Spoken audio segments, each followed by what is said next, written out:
بسم الله الرحمن الرحيم. الحمد لله وحده والصلاة والسلام على من لا نبي بعده وعلى آله وصحابته البررة ودعا بدعوتهم إلى يوم القيامة. أما بعد، فقد قال الله تبارك وتعالى في القرآن المجيد والفرقان الحميد: أعوذ بالله من الشيطان الرجيم. بسم الله الرحمن الرحيم. ورتل القرآن ترتیلا. امید کرتا ہوں کہ آپ تمام لوگ خیریت اور عافیت سے ہوں گے، اور اللہ سے دعا گو ہوں کہ اللہ تبارک و تعالیٰ آپ تمام کو ابد الآباد اپنے حفظ و امان میں رکھے، خیر و عافیت سے رکھے اور تمام بلاؤں اور شرور سے محفوظ رکھے۔ کل تجوید کی بنیادی باتیں، اس تعلق سے کچھ باتیں آپ کے سامنے رکھی گئی تھی۔ انشاءاللہ آج اس کو جو ہم نے کل پڑھ لیا تھا، کچھ بہت تیزی کے ساتھ ہم اس کو ایک ریوائز کر لیں گے، اعادہ کر لیں گے، اور جو چیزیں چھوٹ گئی تھی کل، انشاءاللہ اس کو ہم آج تکمیل تک لے جائیں گے اور اس کو ہم کمپلیٹ کریں گے انشاءاللہ۔ کل ہم نے قرآن کی تعریف کرتے ہوئے یہ بتایا تھا، خدائے برتر کا نازل کردہ کلام ہے یہ، اس پر ہم نے گفتگو آپ سے کی تھی۔ حضرت جبرائیل علیہ السلام کے واسطے سے کلام پاک نازل ہوا، تواتر سے منقول ہے، اس پر بھی میں نے آپ سے جو ہے وہ گفتگو کی تھی۔ اور جس کی تلاوت عبادت ہے، اس میں بھی جو چیز کلیئر مجھے لگ رہا تھا کہ کرنی چاہیے وہ میں نے کی تھی کہ تلاوت جو ہے، محض تلاوت کرنا بغیر سمجھے بوجھے، وہ بھی عبادت ہے، بالمقابل حدیث کے، کہ بغیر سمجھے بوجھے اگر آپ حدیث کی تلاوت کر رہے ہیں تو اس میں آپ کو وہ ثواب نہیں ہے جو ثواب قرآن کی تلاوت میں ہے، ٹھیک ہے۔ اور پھر اسی طریقے سے ہم نے کہا تھا کہ قرآن پاک معجزہ ہے، قرآن پاک معجزہ ہے، ٹھیک ہے۔ اور پھر تجوید کے تعلق سے ہم نے کہا تھا کہ تجوید کا وجوب جو ہے وہ کیسے ہم جانیں گے، تو اس کے لیے پہلا جو ہم نے آپ کے سامنے پہلی بات جو رکھی تھی وہ یہ تھی کہ قرآن کی جب ہم تعریف کرتے ہیں تو اس کی تعریف میں ہی یہ بات آتی، جیسے کہ میں نے پچھلی بات یہ بات کی آپ سے کہ وہ جو ہے لفظاً اور معناً دونوں اعتبار سے قرآن ہے، اور حضرت جبرائیل علیہ السلام اللہ کے رسول کے پاس جس طریقے سے قرآن لائے اسی طریقے سے دونوں اعتبار سے ہم کو درست پڑھنا ہے اور اس کی تحریف سے بچنا ہے۔ اور پھر اسی ضمن میں نے آپ سے یہ بات رکھی تھی الذین آتیناہم الکتاب یتلونہ حق تلاوتہ، کہ وہ لوگ جن کو ہم نے اللہ تبارک و تعالیٰ ارشاد فرماتے ہیں کہ جن کو ہم نے کتاب عطا کی وہ اس کی تلاوت اس طرح کرتے ہیں جس طرح اس کی تلاوت کرنے کا حق ہے۔ تو یہاں پر دو طریقے سے حق ادا ہوتا ہے، ایک حق تو یہ ادا ہوگا کہ ہم اس کو سمجھ کر پڑھیں، اس کی تفسیر کو پڑھیں، جس کی تفسیر اور جس کے معانی مفسرین نے یتبعونہ حق اتباعہ سے کیا ہے، یعنی اس کی اتباع اس طرح کی جائے جس طرح اس کی اتباع کرنے کا حق ہے۔ اور اس کے متن کو یا لفظ کو درست پڑھنے کی جب بات ہوتی ہے معنی، تو اس کے ہوتے ہیں یقرؤونہ حق قراءتہ، کہ اس کی تلاوت اس طرح کی جائے جس طرح اس کی تلاوت کرنے کا حق ہے۔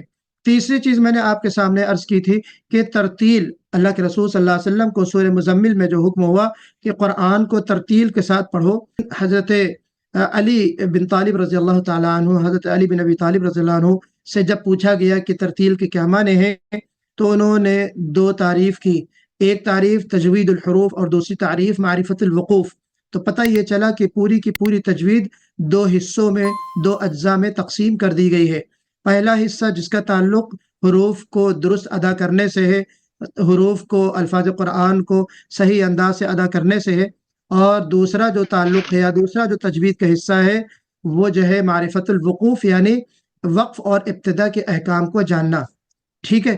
تو یہاں پہ یہ تیسری چیز ہو گئی۔ چوتھی چیز جو میں نے آپ کے سامنے عرض کی تھی تجوید کے وجوب کے حوالے سے، ترتیل کی نسبت، کہ جب ترتیل کا حکم اللہ تبارک و تعالیٰ نے دیا تو یہ نہیں کہا کہ صرف آپ ترتیل کے ساتھ اے محمد آپ پڑھیے، بلکہ اللہ تبارک و تعالیٰ نے یہ فرمایا کہ ہم نے خود اس کو ترتیل کے ساتھ نازل کیا ہے، کہ ہم نے قرآن پاک کو تھوڑا تھوڑا کر کے تدریجاً آپ کے پاس اتارا، آپ کو ہم نے بھیجا یا آپ پر اتارا ہے، آپ اسے لوگوں کو بھی ویسے ہی ترتیل کے ساتھ، مہلت کے ساتھ اور آرام کے ساتھ جو ہے وہ آپ لوگوں تک اس کو پہنچائے، لوگوں کو سنائے۔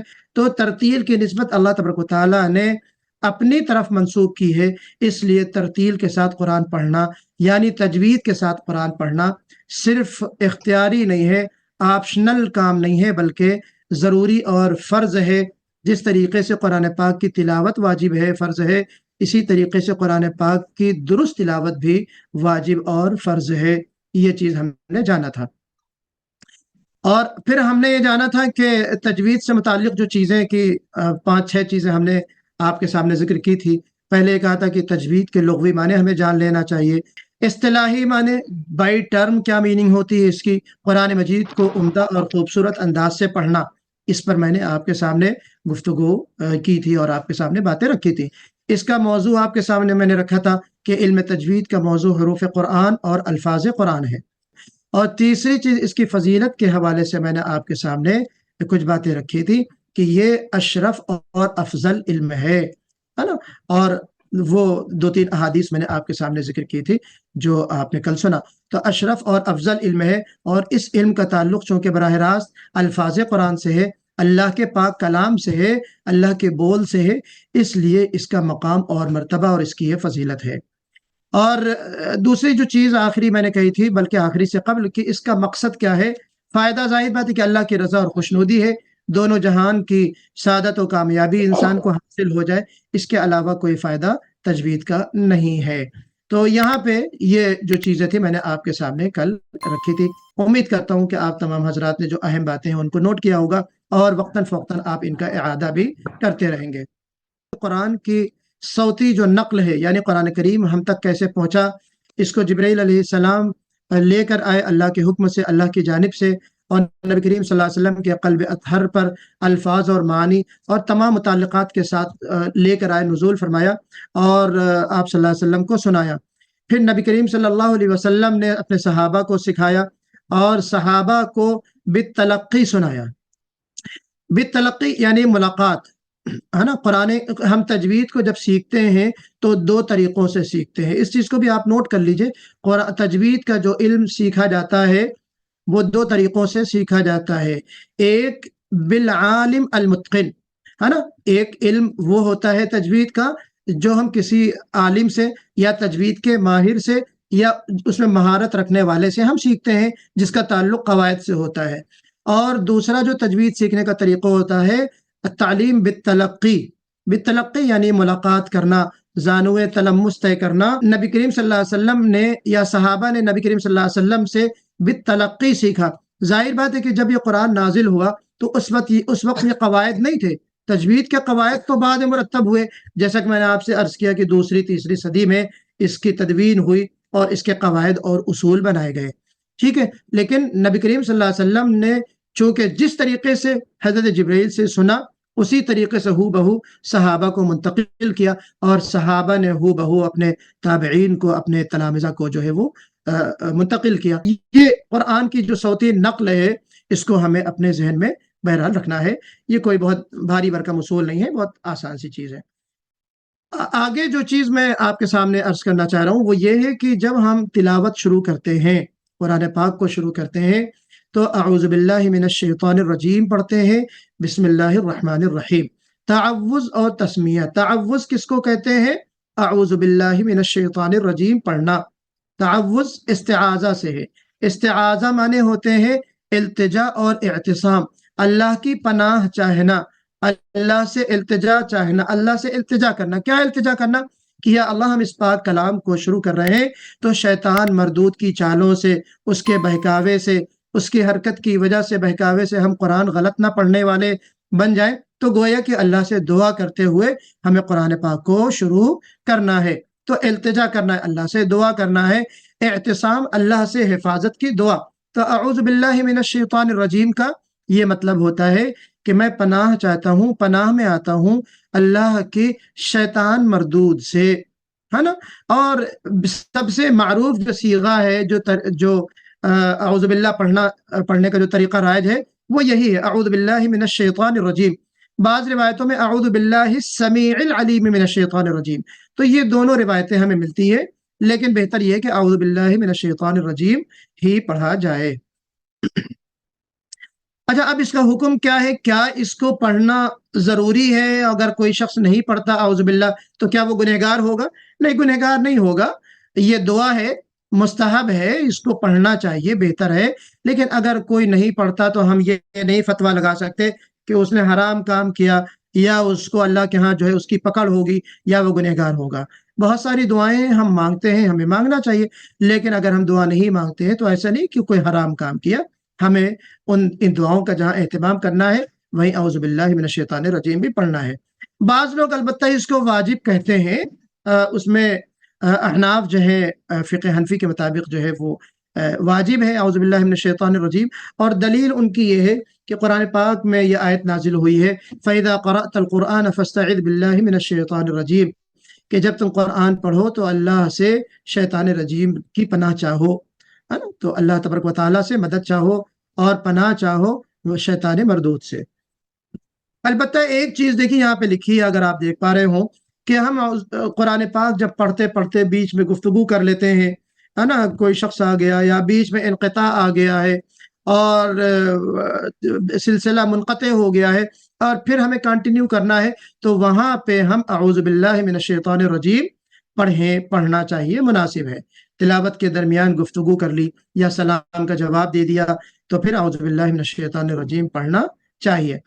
اچھا، ایک بات اور میں نے یہاں پہ جو لکھا کہ سلام کا جواب دینے کا جو حکم ہے، اس پر بھی علماء کا فتویٰ ہے، شیخ ابن باز وغیرہ ہے، یعنی جو عرب علماء ہے، اور عجم علماء کی بھی رائے تقریباً یہی ہوگی کہ اگر آپ قرآن پڑھ رہے ہیں اور کوئی شخص آیا ہے، اس نے سلام کیا ہے، اگر سلام کا جواب دینے والے دوسرے موجود ہیں تو ضروری نہیں کہ آپ جواب دیں۔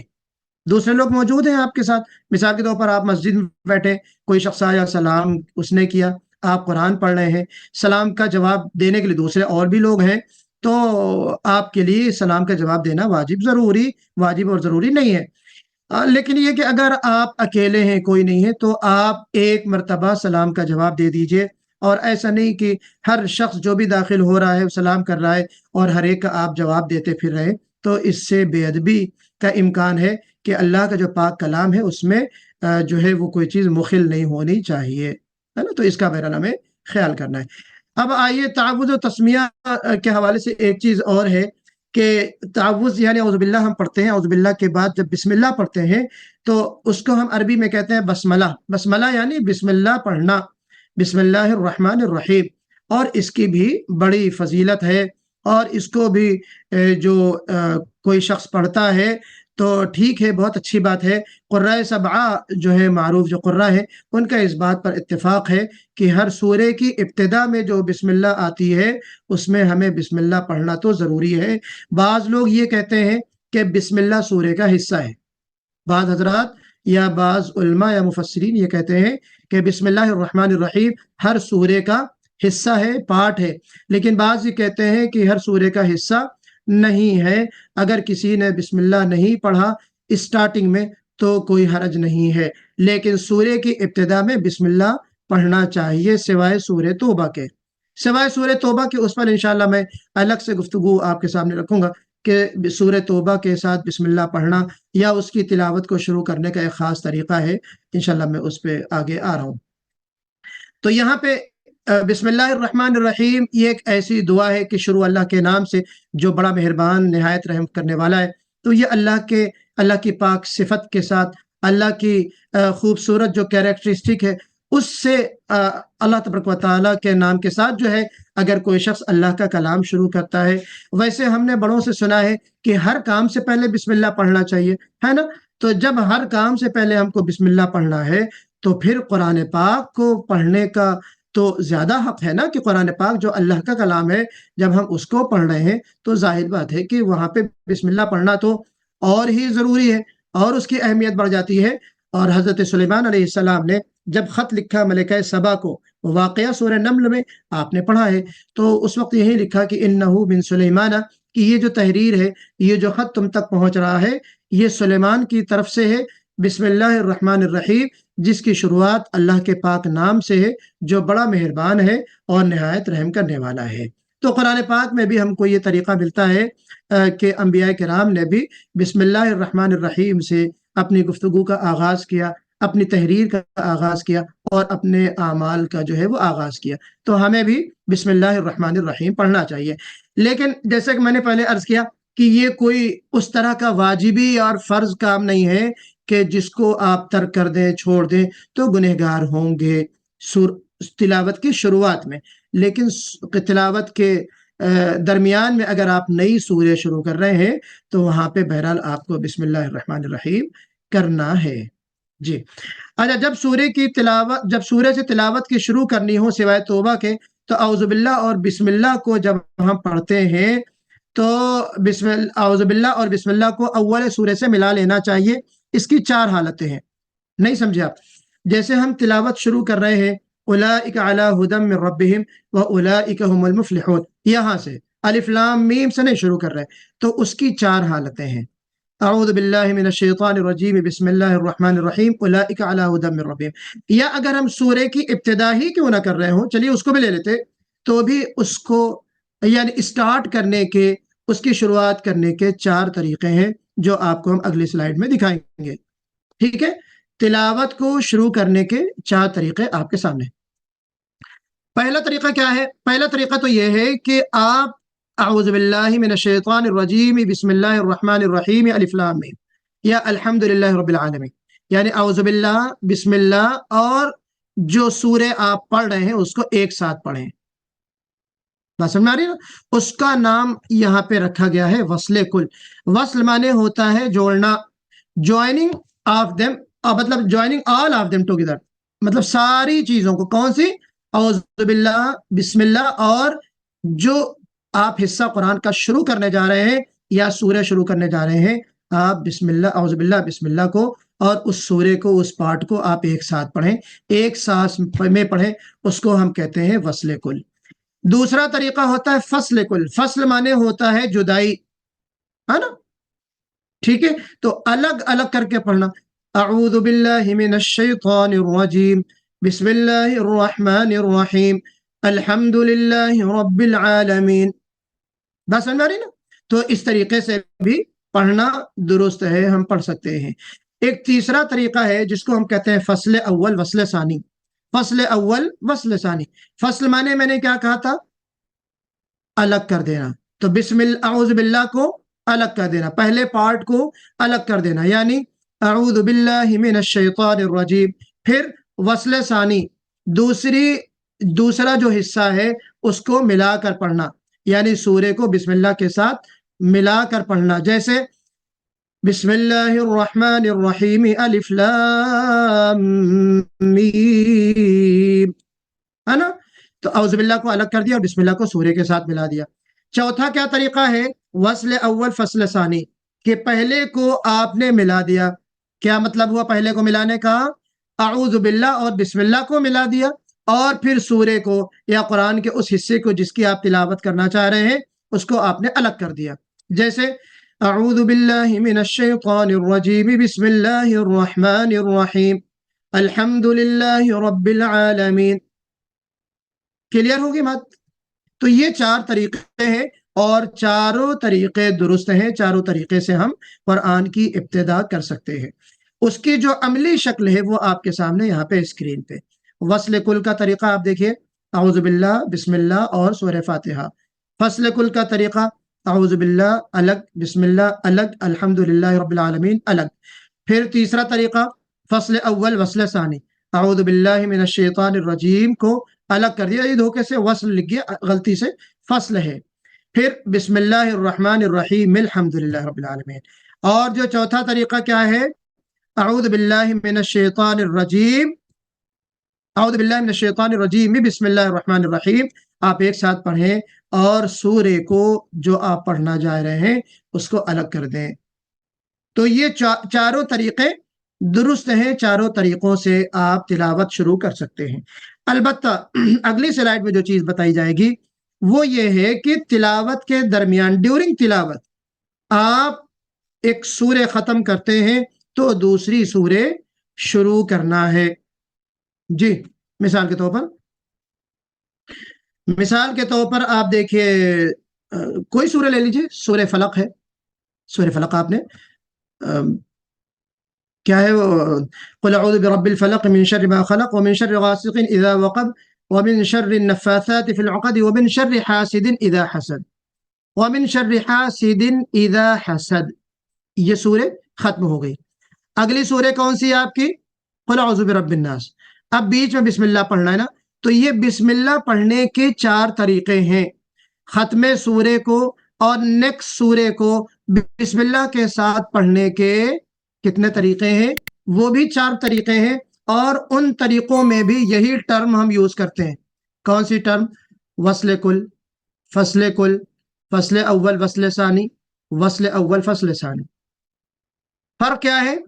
وصل کل جب کہیں گے تو ہم تینوں کو الگ الگ کریں گے، تینوں کو الگ الگ، یعنی ختم سورے کو وَمِن شَرِّ حَاسِدٍ إِذَا حَسَد، وصل بسم اللہ، نہیں معاف کیجیے گا، الٹی بات میں کہہ گیا، ایک ساتھ پڑھنا ہے. وَمِن شَرِّ حَاسِدٍ إِذَا حَسَدَ بسم اللہ الرحمن الرحیم قُلْ أَعُوذُ بِرَبِّ النَّاسِ. یہی ہوگا نا؟ اچھا، پھر دوسرا طریقہ کیا ہے؟ فصل کل، تینوں کو الگ الگ کر دینا. وَمِن شَرِّ حَاسِدٍ إِذَا حَسَدَ بسم اللہ الرحمن الرحیم قُلْ أَعُوذُ بِرَبِّ النَّاسِ. کلیئر ہو گئی بات؟ تیسرا طریقہ کیا ہے؟ فصل اول وصل ثانی. یہاں پہ فصل اول وصل ثانی، یعنی پہلے کو الگ کر دیں. پہلے کو یہاں اسکرین پہ نہیں میں نے لگایا، اسکرین تو پرانی والی لگی ہے. ابھی میں جو اگلی بات آپ کو دکھاؤں گا وہ آگے ہے، چلیے میں دکھا دوں کہ آپ کنفیوز نہ ہوں. تیسری چیز کیا ہے؟ فصل اول وصل ثانی، یعنی ختم سورے کو آپ کیا کریں؟ ختم سورے پہ رک جائیں، ختم کر لیں، پھر بسم اللہ کو اگلی سورے کے ساتھ ملائیں. جیسے وَمِن شَرِّ حَاسِدٍ إِذَا حَسَدَ بسم اللہ الرحمن الرحیم قُلْ أَعُوذُ بِرَبِّ النَّاسِ. کلیئر ہو گئی بات نا؟ یہاں پہ ختم سورے اور ختم سورے پہ رک جائیں اور بسم اللہ کو آپ اگلی سورے کے ساتھ ملا دیں. اس کو ہم کیا کہتے ہیں؟ اس کو ہم کہتے ہیں فصل اول وصل ثانی. پہلے کو الگ کر دینا اور دوسرے کو جوڑ دینا، یعنی بسم اللہ کو سورے کے ساتھ، نئی سورے کے ساتھ جوڑ دینا. اچھی بات ہے. اب چوتھا طریقہ یہاں پہ کیا ہے؟ وصل اول فصل ثانی. کیا ہم میں سے کوئی بتا سکتا ہے کہ وصل اول فصل ثانی کا کیا طریقہ ہے؟ عملی طور سے پڑھ کے کون بتائے گا؟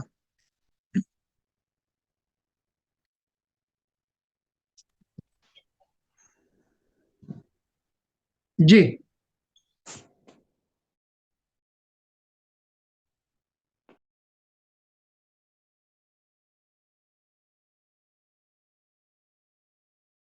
جی تینوں کو ملا تینوں کو ملا کر حافظ ابو الوفا صاحب بتائیے، تینوں کو ملا کر کے پڑھنا ہے پورا پورا. پڑھ کے بتائیے، عملی شکل کیا ہوگی؟ پڑھ کے بتائیے.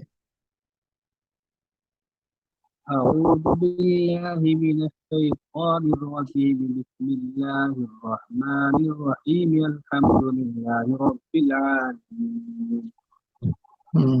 آپ کلاس میں ہیں لیکن آپ نے بات جو ہے وہ سنی نہیں صحیح معنوں میں. یہاں پہ جو گفتگو چل رہی ہے، چلیے اور کوئی صاحب جواب دیں، اور کوئی صاحب جواب دیں. میں پڑھتا ہوں. ہوں. اعوذ باللہ ختم سورہ. اعوذ باللہ بسم اللہ کرنے کی ضرورت نہیں ہے. جو میں طریقہ آپ کو بتا رہا ہوں وہ بس وہ طریقہ عملی شکل کیا ہوگی وہ بتائیے اس کی. حاسدin اذا حسدin بسم اللہ الرحمن الرحیم قل اعوذ برب الناس. بالکل صحیح، یہی ہے ختم سورے کو. ابو الوفا صاحب بات یہ چل رہی ہے کہ وہ جو آپ نے طریقہ بتایا وہ ہم نے پہلے بتایا تھا کہ جب تلاوت شروع کر رہے ہیں، یہ وہ طریقہ ہے جب اعوذ باللہ بسم اللہ اور سورے کو ہمیں ملانا ایک ساتھ. لیکن یہاں پہ جو چیز لیکن وہ بھی طریقہ وہ بھی جواب غلط تھا آپ کا. اصل میں اس کا اگر جواب اس ٹرم کے لحاظ سے دیتے تو وہ اس طرح ہوتا کہ اعوذ باللہ من الشیطان الرجیم بسم اللہ الرحمن الرحیم الحمدللہ رب العالمین. لیکن یہاں جو ہم بات کر رہے ہیں کہ جب سورہ ختم ہو جاتی ہے پھر بسم اللہ پڑھتے ہیں، بسم اللہ کے بعد جب نئی سورہ ہم ملاتے ہیں تو یہ اس کا طریقہ ہم بتا رہے ہیں کہ وصل اول فصل ثانی. ٹھیک ہے، وصل اول یعنی ختم سورہ اور بسم اللہ کو وصل کر دینا، ملا دینا. جیسے میں نے بتایا وَمِن شَرِّ حَاسِدٍ إِذَا حَسَدَ بسم اللہ الرحمن الرحیم. رک گئے آپ. پھر اس کے بعد آپ پڑھ رہے ہیں قُلْ أَعُوذُ بِرَبِّ النَّاسِ.